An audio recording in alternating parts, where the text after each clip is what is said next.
My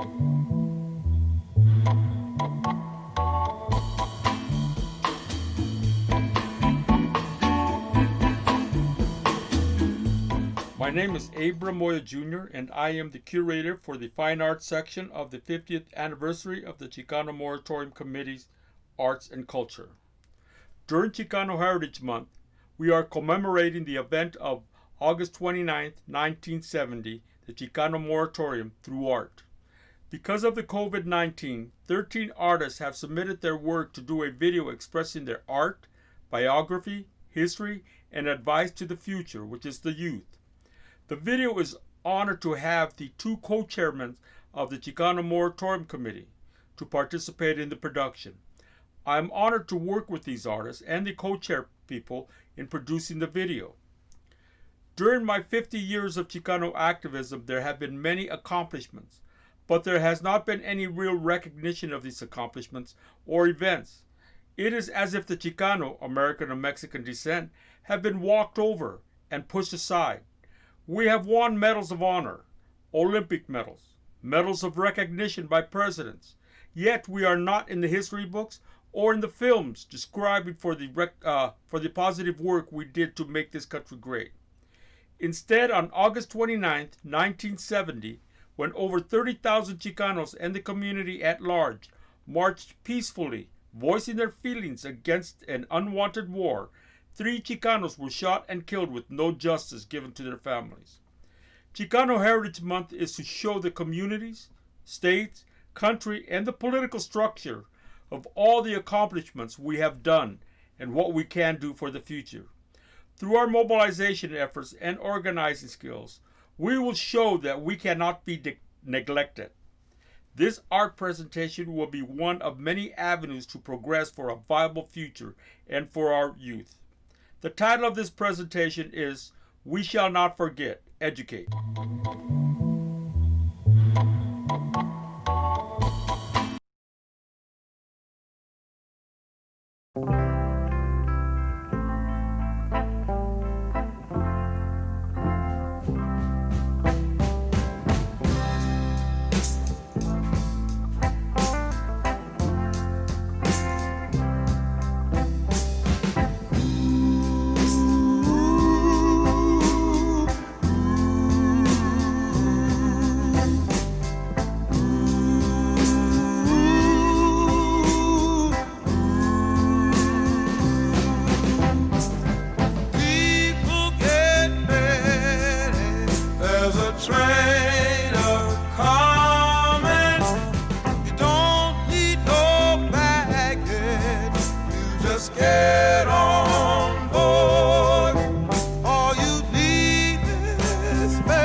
I'm just a local artist, not local,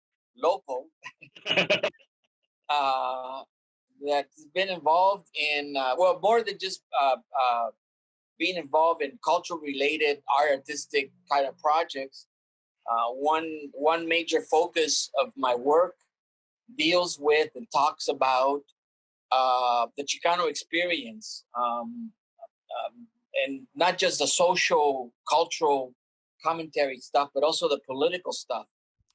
I was born in Los Angeles, grew up in close to Maravilla, Brooklyn and Kern, and we moved to Boyle Heights. Out of high school, I got a job as a technical illustrator through my brother, and saved enough money to go to Art Center. And my major at Art Center was advertising design, and got into illustration by accident. Okay, my name is Joe Bravo. I was born in San Jose, California. My father was from the Michoacan, my grandparents were from Michoacan, and my mom's side, they were from Mexicali or from Sonora originally, So I grew up on the frontera of Calexico, Mexicali. All my primos were Mexicali, and we lived in Calexico. And my father had a rancho. He was growing cotton. Back in the 50s, cotton was big, you know, in that area of farming. So he had 1,000 acres. And unfortunately, he passed away when I was about 4 or 5. And we lost the land because he was an American citizen and all of us were born here, including my mother. So, you know, the government took over the land. My name is Sergio Hernandez. I was born in 1948 and raised in the south central area of Los Angeles, known as Florencia. I went to schools in that area and graduated from high school in 1966. I went on to East LA College, where I was there for a couple of years. And then I kind of dropped out. And during that time, they were recruiting students, prospects for Cal State Northridge, or at that time was known as San Fernando Valley State College. I'm obviously the son of Emigdio Vasquez. My name is actually Emigdio Vasquez Jr., but I go by Higgy, a name that my mother gave me. I'm also an artist too, a musician. I used to be a dancer. I'm a visual artist. I do technical work too on the computer. So I was born in Garden Grove, 1980, and pretty much I've always been into drawing it since I was a little kid. I mean, all the stories from me and memories that I have from being a little kid, I was drawing or coloring or trying to do something. And so by the time I started getting into school, I started taking lessons, that kind of stuff. I went through school, took lessons, finished at school, and then really kind of started being more of a professional artist. My name's Michael Kitata. I am a photojournalist educator, and I was in the industry for about 30 years as a photojournalist, a staff photographer at the Orange County Register, and then I went back and got my MFA in photography. Now I'm an educator at Biola. I work in the journalism department, and I teach visual media. Since I'm half Japanese and half Mexican, I'm kind of used to straddling different areas. I'm Tai Nguyen. I am 18 years old, and I'm currently a Vietnamese student at Santa Ana College pursuing art education as a major. Have you been doing art in Vietnam also? As long as I can remember. My dad likes growing plants, so I drew his plants, his bonsais, anything I could find around my house, basically. I was born in Orange County. I'm being raised in Santa Ana. I attend high school. I'm 17 years old, and I've been doing art for about 5 years now. I worked on 2 murals. Both of them were at the Heritage Museum. One of them was for the 150th anniversary of Santa Ana, and the other one was to appreciate the different cultures in Orange County. My name is Cynthia Salazar. I am 17, and I have been painting, I want to say, for the past 8 years. I've been in shows from elementary to middle school and not high school. I didn't finish that just yet, but I have painted murals on. It's a wall that separates my high school, Godinez Fundamental High School. My name is Guadalupe Carrasco Cardona. So I'm a 20-year educator. I'm a red diaper baby of the Chicano movement. My dad was very active with the Chicano movement, which is how I was inspired to continue learning and continue working and continue working for the betterment of our people. And I'm currently holding the position of the 50th Chicano Moratorium Organizing Committee co-chair. My name is Jorge Coqui Hernandez Rodriguez. I have been doing civil rights work since I was 13 years old. You know, got involved in the 68 walkouts, led the 1970 walkouts, participated in a lot of civil rights activity.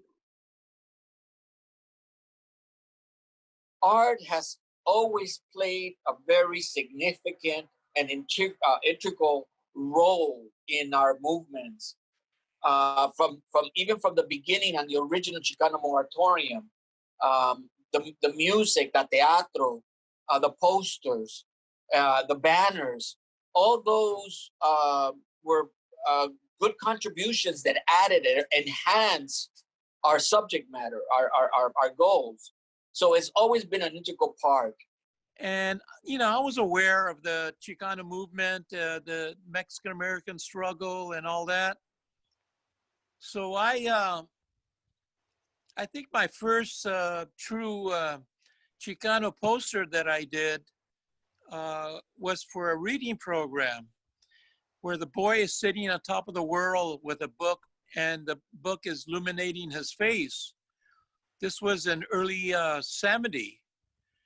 A lot of organizations were starting out, so I donated my artwork, my services. I love doing that, you know. Okay, the ones with the hands up, first I was going to do a hands up, don't shoot. I started thinking about, everything that's happening in the country. So the line just popped in my head that bridges unite us and walls divide us. So I decided to name them that. So there's a couple of hands and they're kind of like communicating, and there's a rainbow bridge. Actually, the rainbow symbolizes the bridge of the connection that we have to one another as human beings. And the dove symbolize, the goodness or the positivity, the pureness that comes out of that relationship that we have with our fellow human beings. But around the wrists and the arms, there's like a snake, or snakes are wrapping around on either side, but in between, the snake skin turns into a wall. A wall, or that evilness, tends to hold our hands down and binds our humanity down instead of freeing us to build the bridges, to each other. I know there's been a lot of versions of, probably a lot of versions of Ruben Salazar. I love, and especially of the Latino heroes, and obviously he's one of them. So I wanted to make the younger version of him and portray that because that was his start. I heard about the Chicano Moratorium, and I was really excited as I began to research more into it about the journalist that was killed that day, that lost his life that day, and the two other people. And so I decided to kind of honor that with this piece that I came up with. I think I was all of 9 years old when this actually happened. And I was like, hey, I've never really heard about this. And I started researching into it. And I was like, wow, this is something that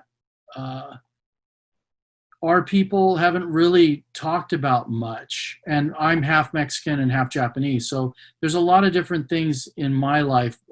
My father was interned in Poston during World War II.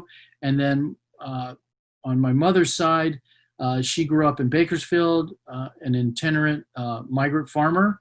And so all of that kind of goes with that. This really interested me. So as I started researching, and I wanted to create something that, so we don't forget, so that the next generation knows about this, and it's not something that's swept under the rug.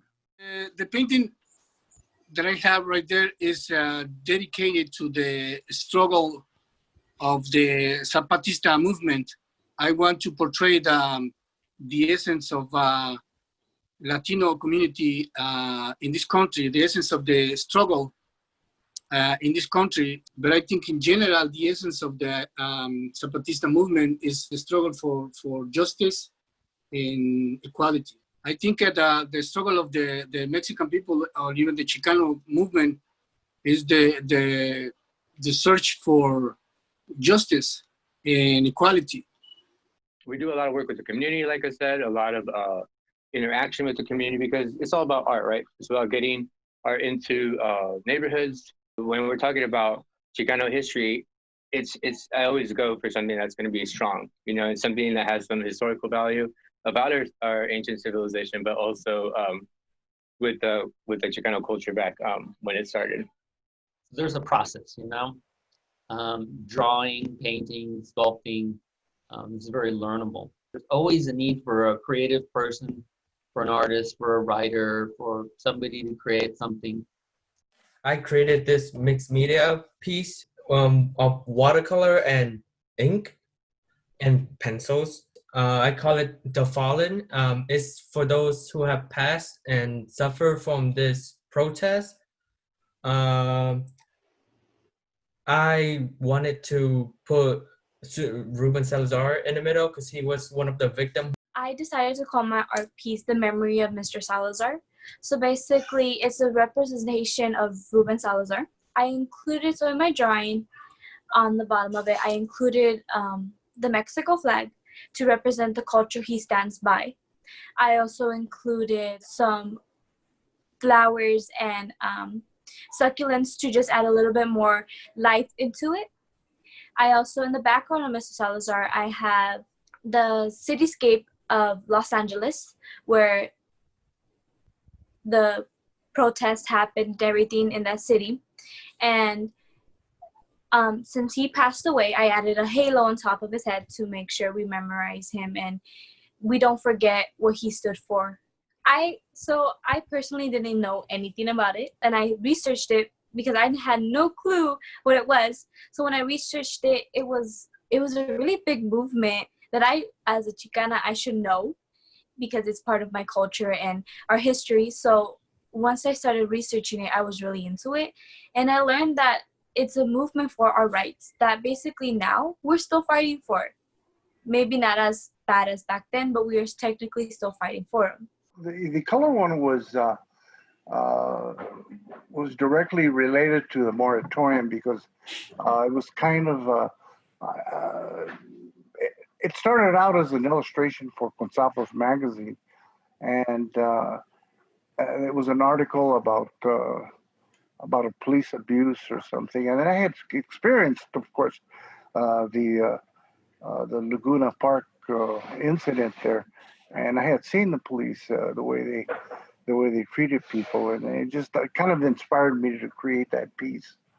And then the other one was another illustration for the magazine, which apparently never got printed, but it was my impressions about the war in Vietnam and the actual activism that was happening in the community, and the fact that some of the soldiers that were in Vietnam, some of the Chicano soldiers in Vietnam were getting, they were getting politicized, because things were happening to them.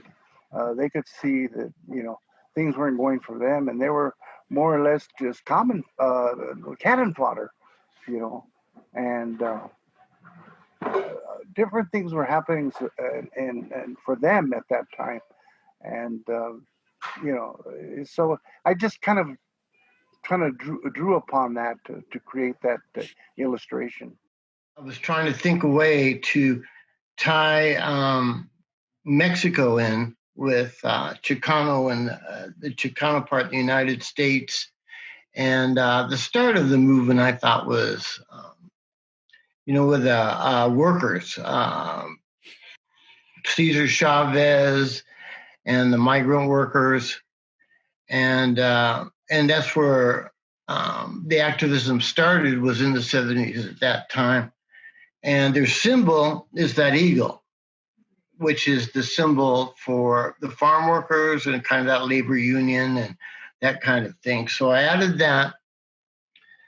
And then I put, I drew a strip of protesting people, that are Mexicans and Chicanos mixed in like a mixed race. And then I put the stripes of the American flag in to show that it's both Mexican and American. And then the last one is the symbol of Mexico, which is where all the culture started.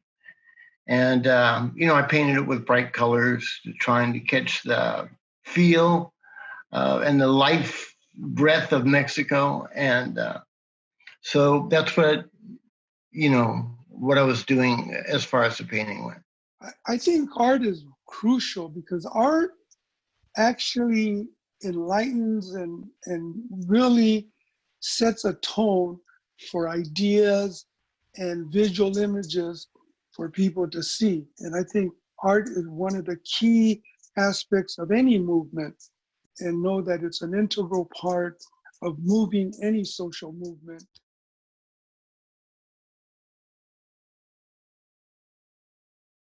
Times are different. A lot of things have not changed. A lot of things have even gone worse. So, back in the day, we were fighting. I mean, even for instance, on the walkouts and stuff, we were fighting against the high dropout rates and things like that. The original intent of the Chicano Moratorium would be being that it was an anti-war demonstration, and it was basically that in general, our goal was to stop and to bring light the injustice of an unfair war. Those problems still exist. It might not be the Vietnam War, but there's other wars. And because our people or our young adults don't have the same opportunity as the dominant culture, that one of their alternatives is to join the armed forces. A lot of the issues at the time also was against police brutality. There was a lot of deaths. That has not changed. And in fact, and I would dare say that it's probably increased.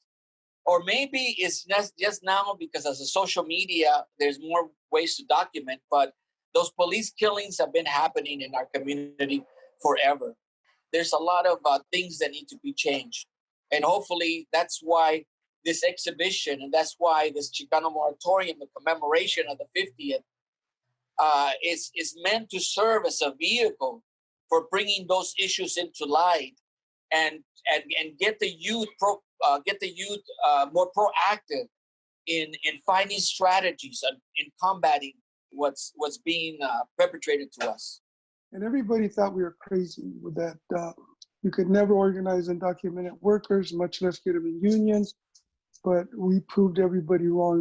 It took us 15 years to pass amnesty, but it finally occurred. And we, I've also been one of the national coordinators of the 2006 marches, March 25th, where we had 500,000 in LA.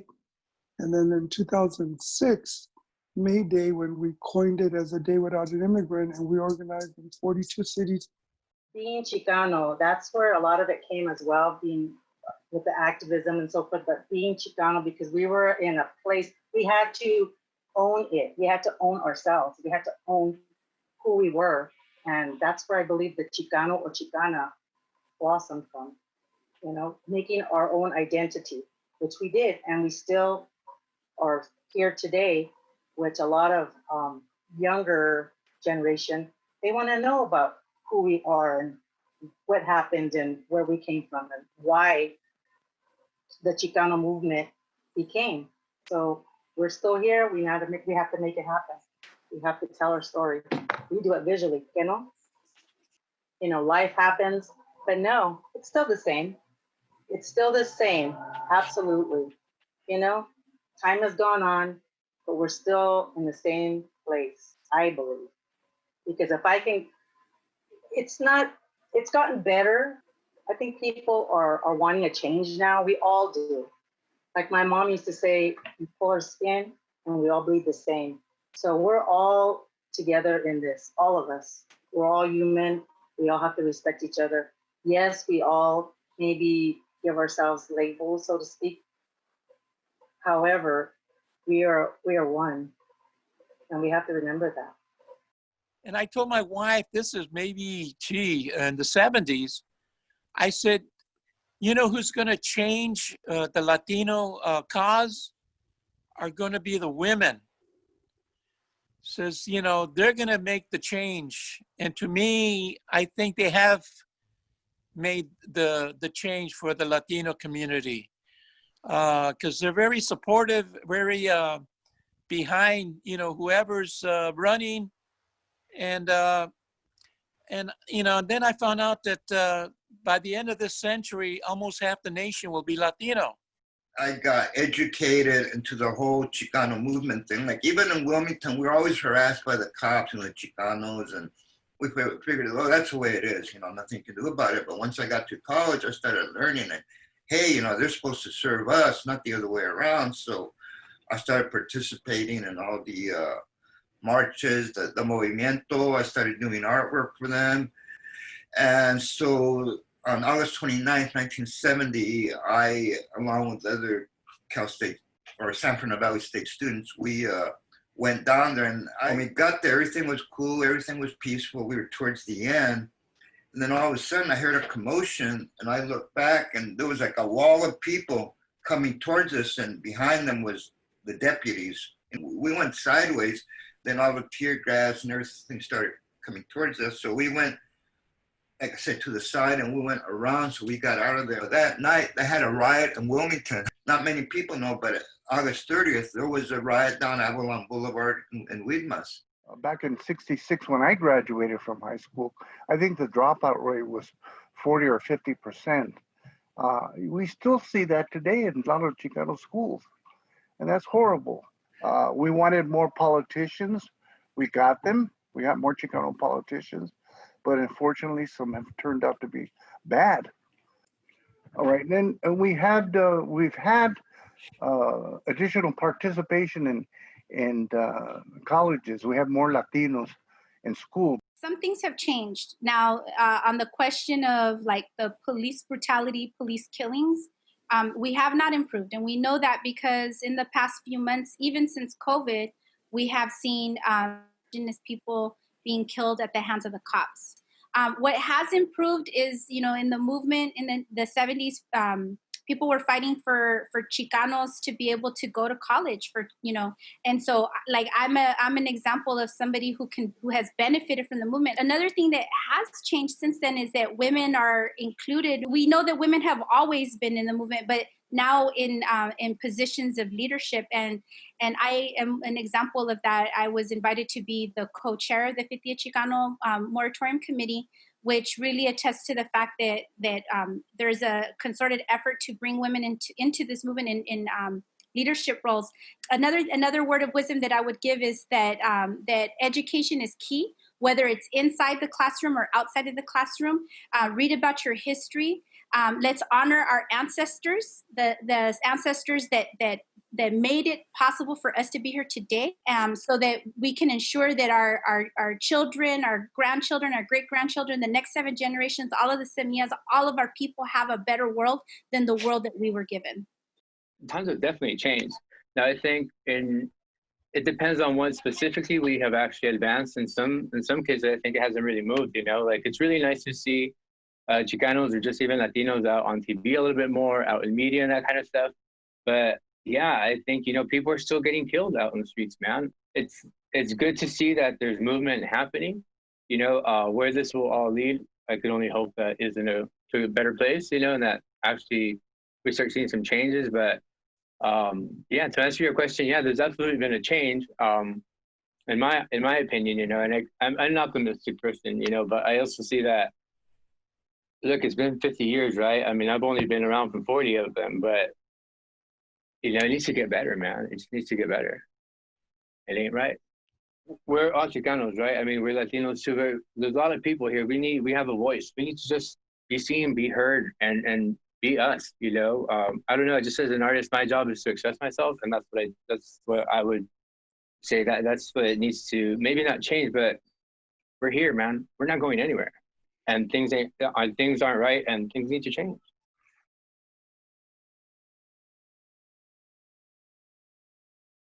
My message to the youth, I say, is don't give up hope.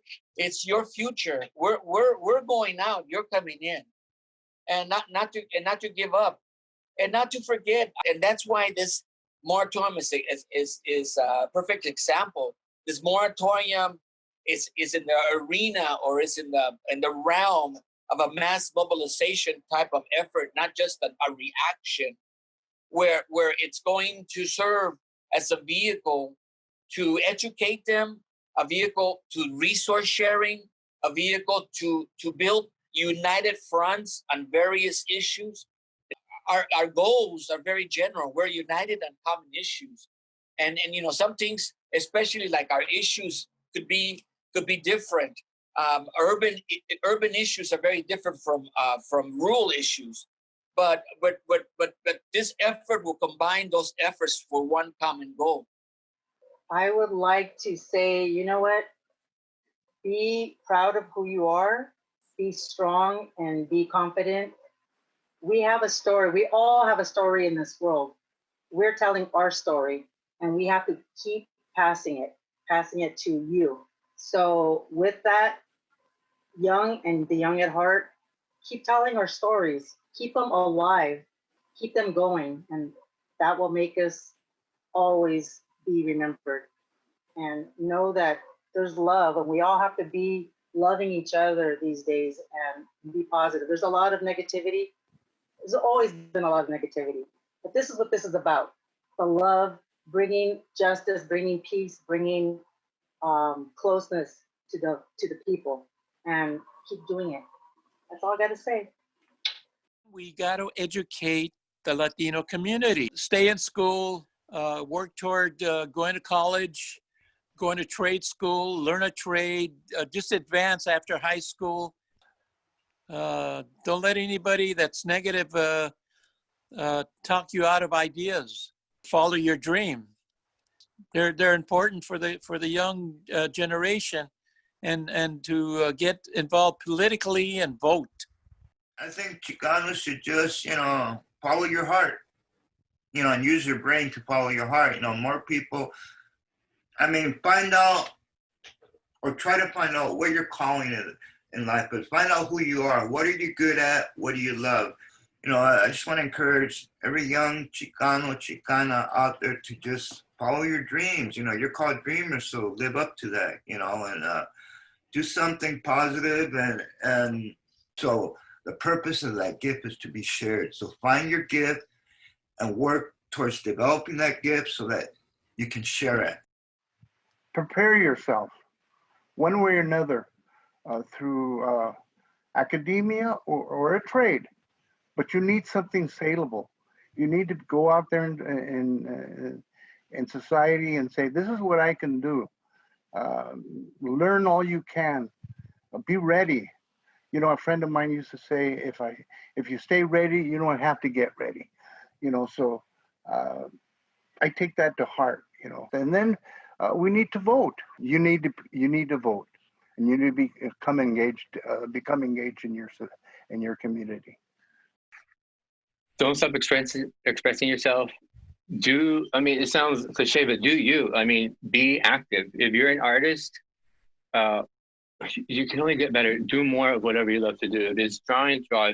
Like painting, paint. Do more of it. Get involved some way or another. You don't have to be political or be an activist, but if that's what is your calling, great. There's just room for everybody, and so that's what I tell my students. And I think the community, just be heard. Make your voice heard, in every which way.